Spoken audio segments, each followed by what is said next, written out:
ভূতে ধরলে কি করবে? অনেক আগের কথা। আমাদের গ্রামের পাশেই ছিল বিশাল এক মাঠ। সেই তেপান্তরের মাঠে সন্ধ্যার পর কেউ যেত না। কারণ ভূতের উৎপাত।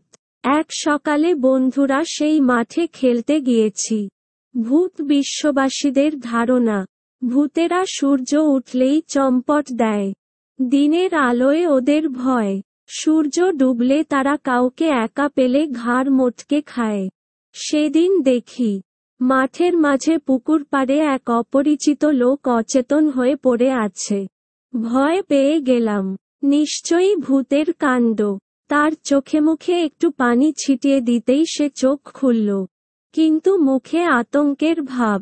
সে বলল, রাতে সে কি ভীষণ বিপদে পড়েছিল। দূরের এক গ্রামে সে থাকে। তেপান্তরের মাঠ পেরিয়ে আরেক গ্রামে যেতে হয়।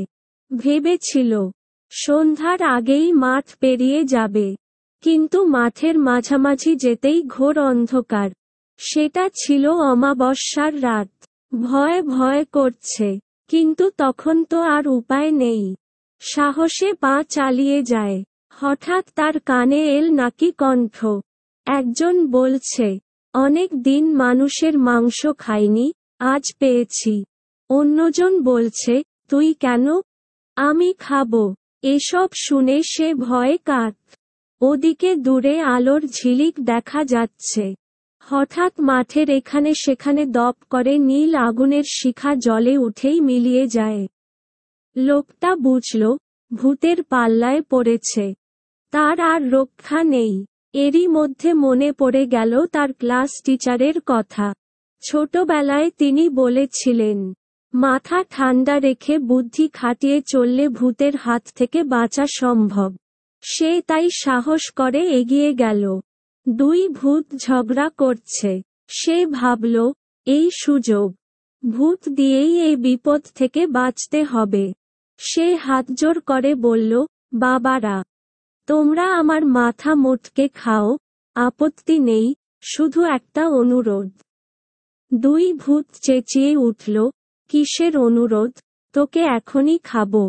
খাও, কিন্তু একজন খাও। দুজনে টানা হেচড়া করে খেতে গিয়ে আমাকে কষ্ট দিও না। হ্যাঁ হ্যাঁ, ঠিক কথাই তো। তাহলে আমি খাবো। সঙ্গে সঙ্গে অন্য ভূত বলল, তা কেন? আমি সিনিয়র, আমিই খাবো। এভাবে দুই ভূতের মধ্যে ঝগড়া লাগিয়ে দিয়ে লোকটা একটু অবসর পেল। কিছুক্ষণ পর সে ভূতদের ডেকে বলল, তোমরা ঝগড়া করো না, চলো যাই ওই পুকুরে। তোমরা দুজন একসঙ্গে ডুব দাও। যে বেশিক্ষণ ডুবে থাকতে পারবে, সেই আমাকে খাওয়ার যোগ্য হবে। কি ঠিক কি না? দুই ভূতে তাতেই রাজি। লোকটা পুকুর পাড়ে বসে বলল, এই যে, আমি আম্পায়ার, দেখব কে বেশিক্ষণ ডুবে থাকতে পারে। ভূতেরা তাতেই রাজি। দিল দুজন একসঙ্গে ডুব। কিছু পরে ছোট ভূত মাথা উঠিয়ে দেখে অন্য ভূত তখনও ওঠেনি। সে লোকটাকে বলল, খবরদার, বলেছিস তো তোর জান কবচ। বলেই সে দিল ডুব। এরপর সিনিয়র ভূত উঠে দেখে জুনিয়র তখনও ওঠেনি। সেও চোখ পাকিয়ে বুঝিয়ে দিল কথা ফাঁস করলে ঘাড় মটকাবে। তাড়াতাড়ি সেও দিল ডুব। এরপর দুই ভূতের ডুবাডুবি চলতে থাকল। ওদিকে সকাল হয়ে এল। আলো দেখে দুই ভূত দিল চম্পট। লোকটা যখন দেখল ভূত নেই, তখনই তার শরীর কাঁপতে থাকল। ভীষণ বিপদ থেকে বেঁচে গেলে যে আতঙ্ক হয়, এটা সেই অনুভূতি। শরীর অবশ হয়ে এল। একসময় জ্ঞান হারিয়ে ঢলে পড়ল পুকুর পাড়ে। এরপরের কাহিনী তো আগেই বললাম। একটু গরম দুধ খেয়ে সে সুস্থ হল। বড় হয়ে সেই লোকটার কথা ভেবে খুব মজা পেতাম। কারণ ভূত বলে তো কিছু নেই। লোকটা অজ্ঞান হয়ে পড়েছিল মনের ভয়। সেই মাঠের পাশে ছড়িয়ে ছিটিয়ে ছিল জলাশয়। সেই পানিতে শেওলা, জলজ উদ্ভিদ ভরে থাকত। ওই সব লতাগুল্ম পচে পানিতে তৈরি করত মিথেন গ্যাস। বাতাসের অক্সিজেনের সংস্পর্শে এলে ওই গ্যাস মাঝে মধ্যে জ্বলে উঠত। দিনের আলোয় দেখা যায় না, রাতে মনে হয় এদিক ওদিক আলোর ঝলক।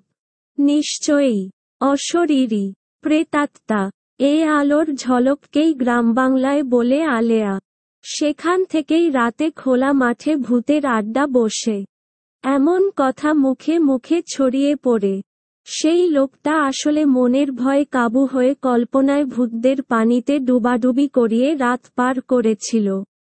সেখানে ভূতের ব্যাপার ছিল না, কিন্তু ছোটবেলায় ওই লোকটার মুখে ভূতের কাহিনী শুনে রোমাঞ্চিত হয়েছিলাম। বাস্তবে ভূত বলে কিছু না থাকলেও ভূতের গল্পের মজা আছে। সেজন্যই এই স্মার্ট যুগেও ভূত টিকে আছে।